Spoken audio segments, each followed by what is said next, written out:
What's up, guys? Today was some interesting movement. In today's video, we're going to go over the stock market and the crypto market and what I think is going to end up happening next.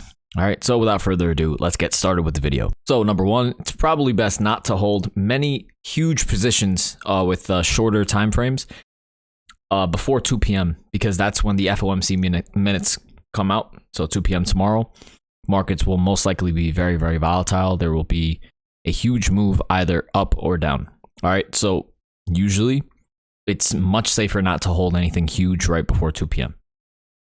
So now when looking at the SPY, obviously we know the entire market had a huge reversal. Things showed lots of strength overall. The NASDAQ showed huge strength. The NASDAQ showed immense strength. And a lot of that has to do with the fact that that crude oil took a huge dump. All right, so basically when crude oil shows weakness like this, it's good for tech stocks. And, so now when looking at the SPY, right, the issue with this move upwards here is that, in my opinion, the main issue is that we didn't close above 383 on the SPY. All right, because time and time again, we've seen these huge green candles, green moves like this before, but they never continue, right? So we saw one over here on June 2nd. Huge green candle. It looked like we were about to break above.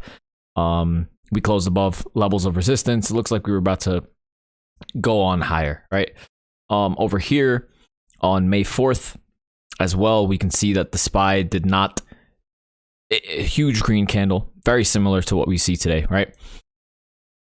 So now the issue, once again, is that we didn't close above 383. If the SPY can close above 383, then sure, yeah, we can continue going on higher. But overall, this looks like a bull flag that was basically broken. And this can potentially chop around, all right?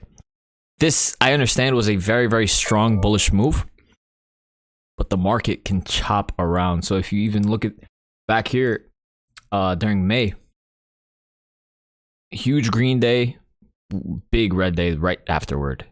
Huge green day, looks like we were about to, break above everything. Huge red day right afterwards, and then a few more days of consolidation, and then the same pattern played out. So overall as well, it's very important currently to realize that we're still in a bear market, but it is a very, very, very, very good sign that the crude oil is starting to fall heavily like this. That's a very, very good sign for equities, because it means that the overall price of goods and services and everything like that is much cheaper because crude oil is cheaper.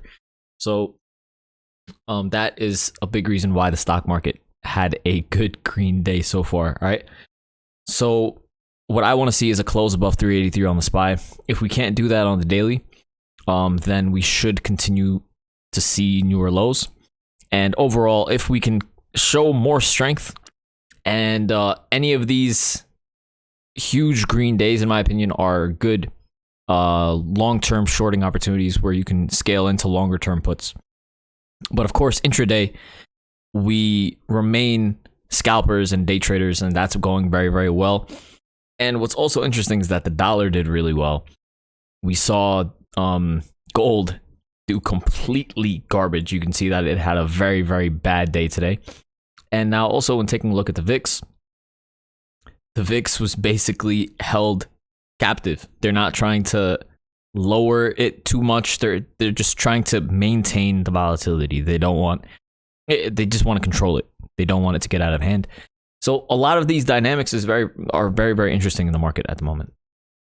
Now, of course, one of the most interesting things is the crypto market, which is Bitcoin. So Bitcoin had a monstrous green day, closed above multiple levels of resistance. Looks pretty good for a continuation upwards. We held this level of support. You can see on the log chart, we're still trading above this trend line. And once again, I think that we should see 22 to 23K soon. That would be great. And it's very interesting to see that Bitcoin is doing so well when gold is not. And, the correlation between the dollar and Bitcoin, we can continue to see that. That currently isn't very correlated, but we can continue to monitor and track what is going on. But overall, Bitcoin showed a lot of strength. I want to see that 383 level on the SPY And aside from that, that should be all for today. We can look at the non-log chart. This is on the weekly. We're continuing to try to move upwards, but again, now this lower trend line is much lower here on the non-log chart. So a move downwards to retest this would be close to 13,000 soon. So I mean, I don't think this trend line isn't as prevalent anymore. It was more prevalent back here when we initially bounced. So now we've initially bounced here close to this trend line, and we've made a higher low. So now it's just a matter of seeing whether or not this movement upwards can continue. So the other thing with Bitcoin's Bollinger Bands is that you can see that they're tightening up here. The upper Bollinger Band is falling. The lower Bollinger Band is also going higher. So when these things tighten up like this, it signals that there is going to be a strong move in either the up or the downside. So this is setting up nicely for a potential move to the upside. So this should be a pretty interesting next few days. All right. But aside from that, make sure you guys are holding on to light positions heading into 2 p.m. tomorrow. All right. But yeah, aside from that, hope you guys enjoyed today's video. Make sure to like, comment, subscribe, do all that good stuff. Thank you so much for all of your support, and I will see you guys tomorrow. Thank you.